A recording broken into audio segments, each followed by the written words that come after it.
Okay, so I think we should slowly start getting ready for the next panel on materials of communication.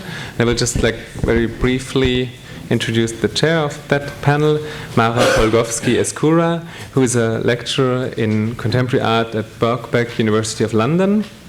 Her research focuses on contemporary Latin American art and intellectual history.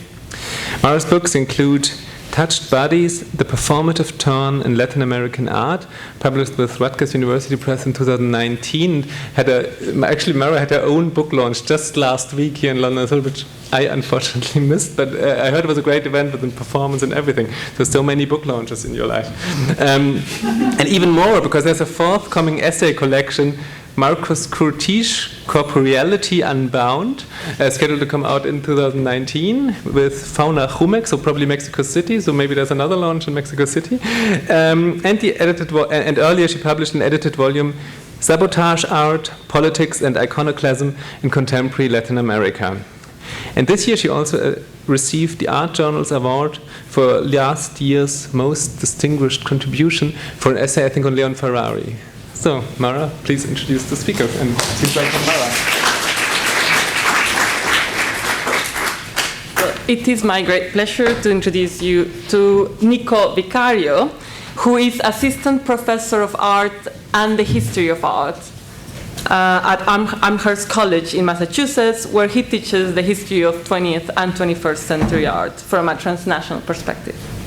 His research primarily focuses on the materiality and mobility of art and the relationship of both to the spread of capitalism. In 2015 to 2016, he was a postdoctoral fellow at the Getty Research Institute, and he holds a PhD in the history, theory, and criticism of art from MIT.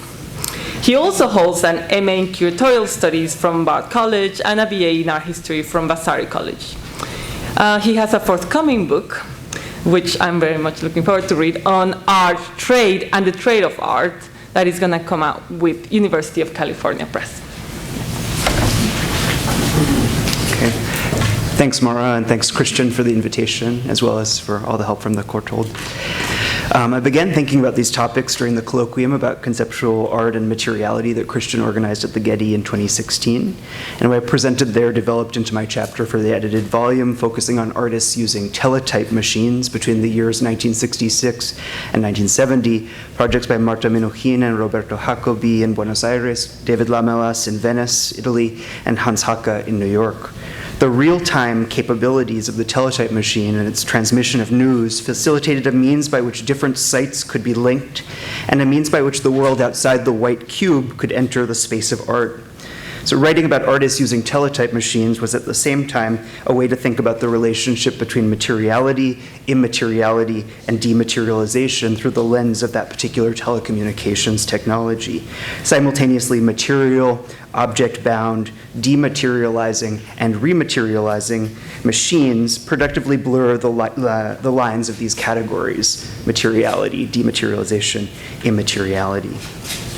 So today I want to emphasize an element of art made using teletype machines, which is the relationship between art, materiality, and speed. In particular, I want to expand on something I touched on briefly in my essay for the book, how teletype machines enabled artists to synchronize what they did with what was being done and made, what was happening in other places, and in the process eliminate lag time between one country and another, but also between the space of politics and the space of art.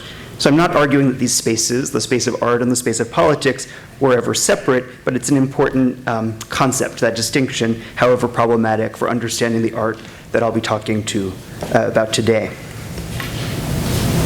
So the temporality of art has been analyzed by a number of scholars, but fewer pay attention to the work of art's speed, let alone its lag time.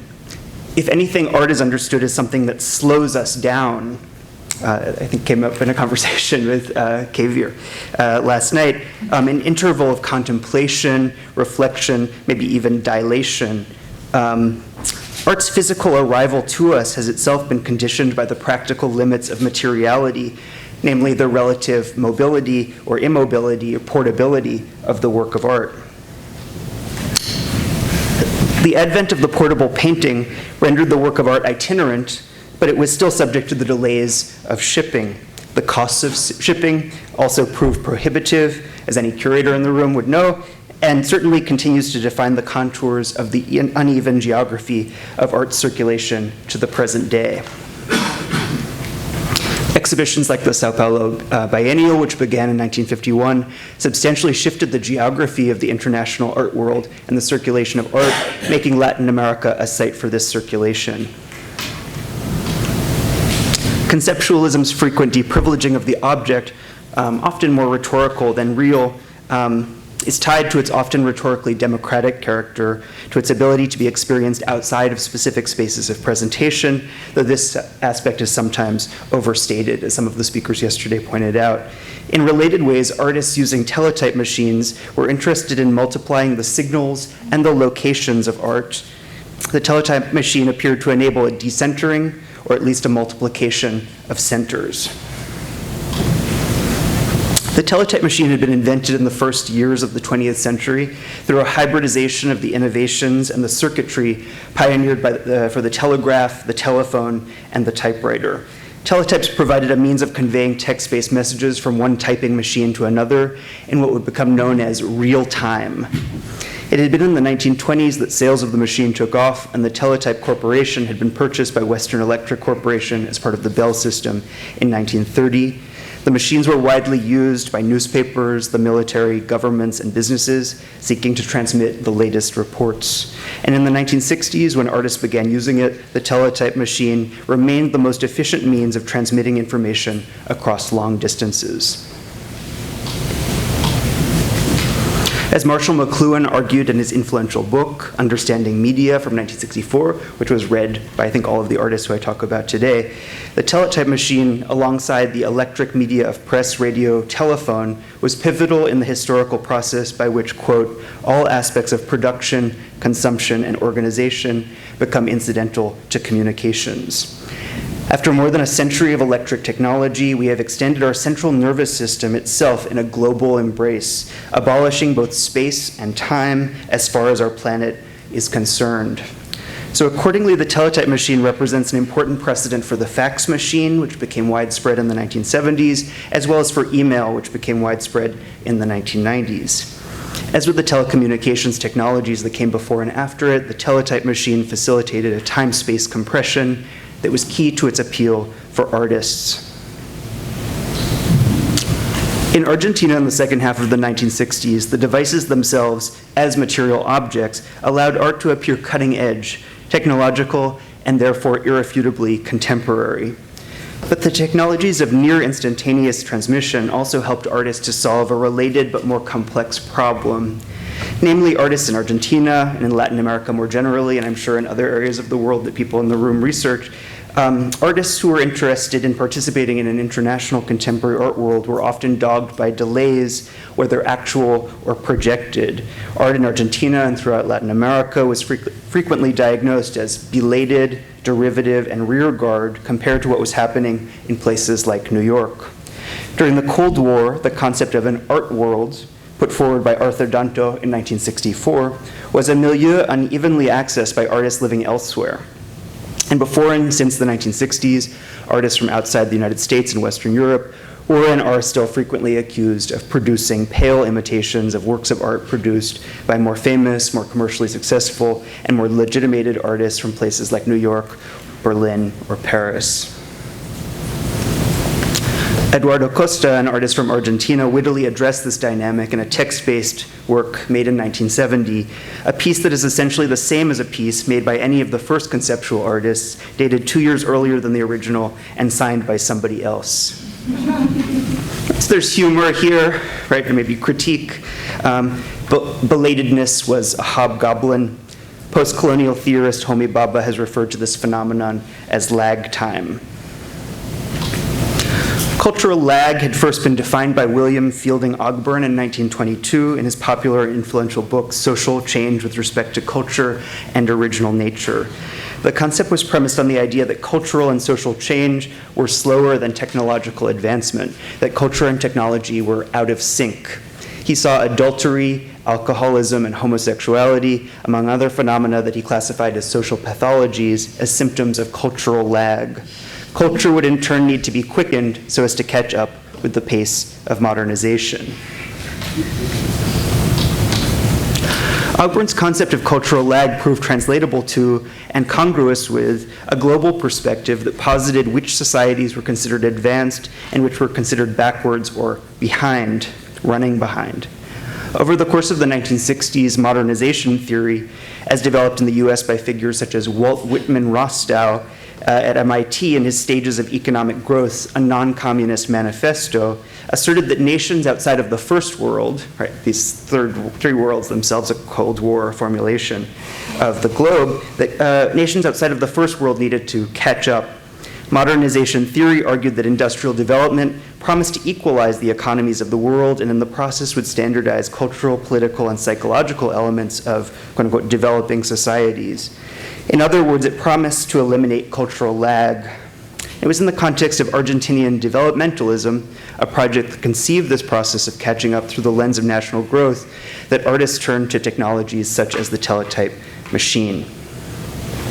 In Buenos Aires, artist Marta Minujín was an early adopter of the teletype machine as part of an ensemble of machines vying for attention in a media spectacle at the Instituto di Tela, an interdisciplinary center that had been founded by Argentina's most prosperous industrial family. And I point out this background of the institution so as to emphasize that the institute was in many ways linked to the developmentalist project in Argentina, and it was the institute's ties to industry that frequently gave artists access to televisions, broadcasting technologies, and machines of various types. Minujín's project in 1966 included a three-country happening with Alan Kaprow in New York and Wolf Astel in Berlin. This served as a component of her project Simultaneity in Simultaneity at the Institute, which involved a series of televised, broadcast, teletyped, and telephone transmissions and coordinations. Indeed, the simultaneous experience across time and space that were promised by these technologies were the central object of Minujín's analysis. Simultaneity would eliminate lag. Like modernization theory, Minujín's project was one of synchronization, of understanding Argentina as contemporaneous with New York and Berlin, and thus as consummately contemporary. However, the seizure of power in Argentina by a military dictatorship the same year as Minujín's media event put the link between social, economic, and political liberalism posited by modernization theory into question.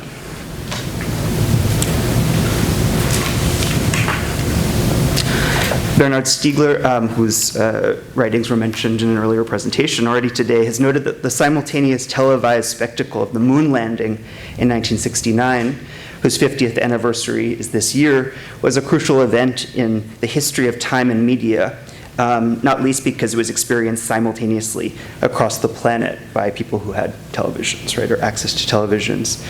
And I think a project like Minujín's Simultaneity in Simultaneity anticipates on a smaller scale this type of coordinated media spectacle.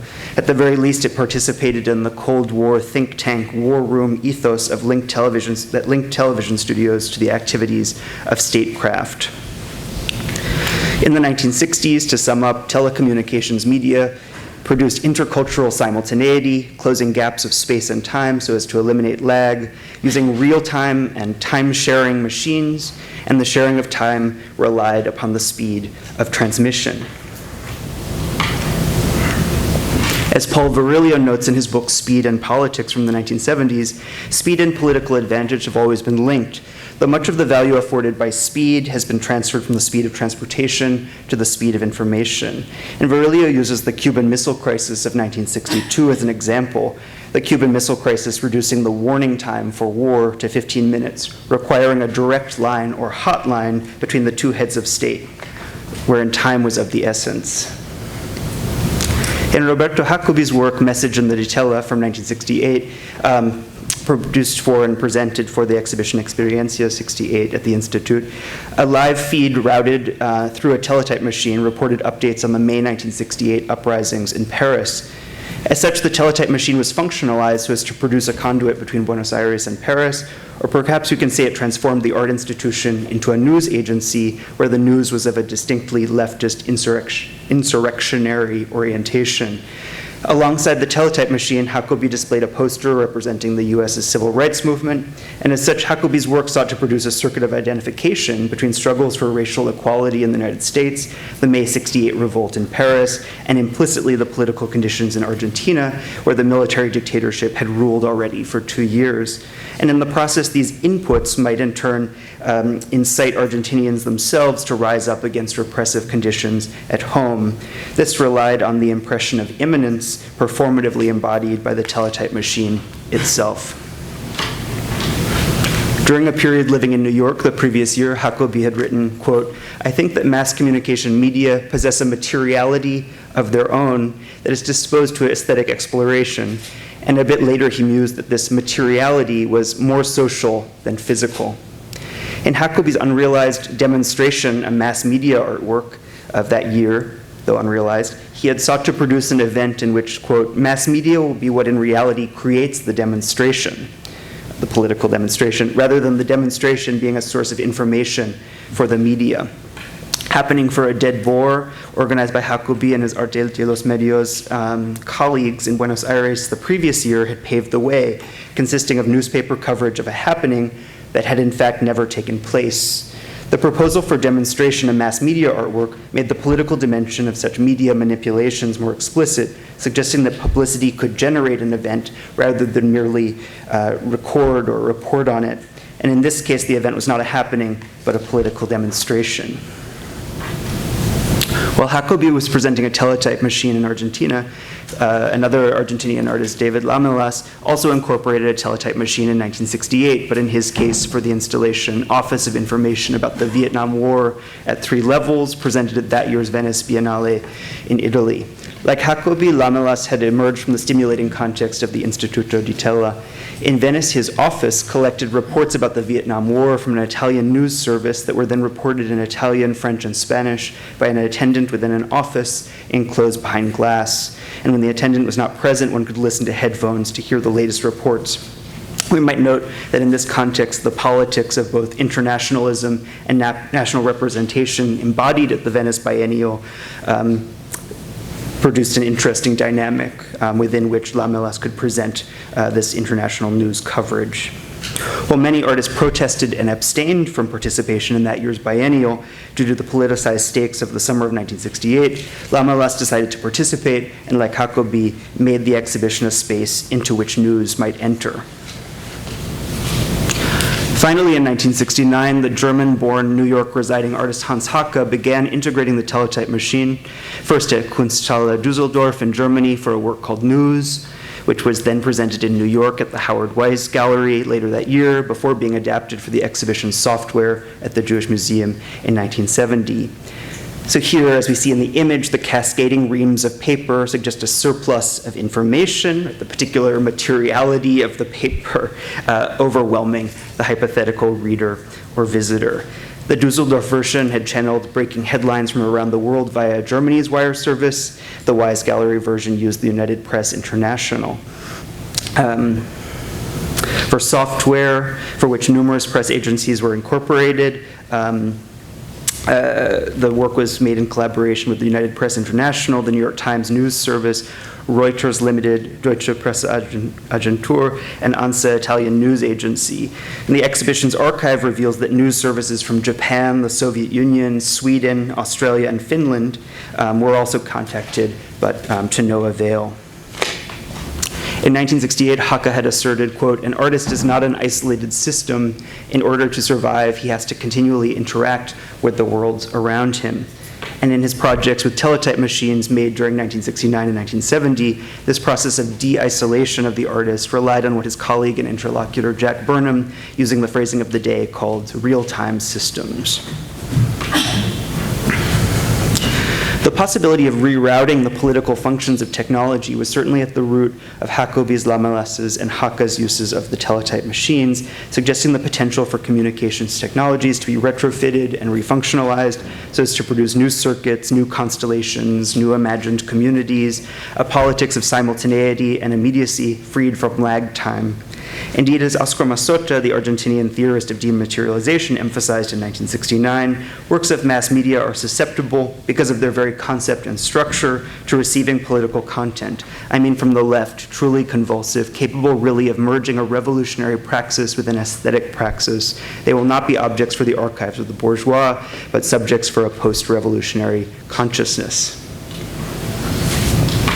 However, critiques of technocracy, reaching a fever pitch by 1969, appear to have foreclosed the hope these artists had to reprogram and reroute the political circuits of particular telecommunications technologies. Perhaps it was also that increasing attention to the business of news affected artists' faith in the objective value of the information the teletype machines were transmitting. Writing about news agencies like the ones that provided Jacobi Lamelas and Haacke with the news, Stiegler says, quote, information only has value as the result of a hierarchization of, quote, what happens. In selecting what merits the name of event, these industries co-produce, at the very least, access to what happens through giving it the status of the event, end quote. And in some ways, Jacobi's unrealized 1967 project, in which, quote, mass media would have created the demonstration, sought to appropriate this logic, this power to co-produce events.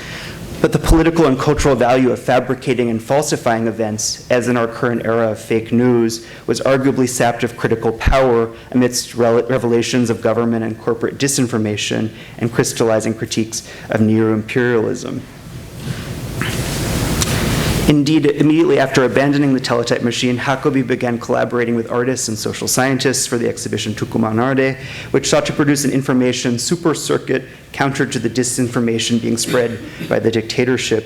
In New York, Haacke developed his own research strategies in his MoMA poll of 1970 and his research project about New York real estate corruption of 1971.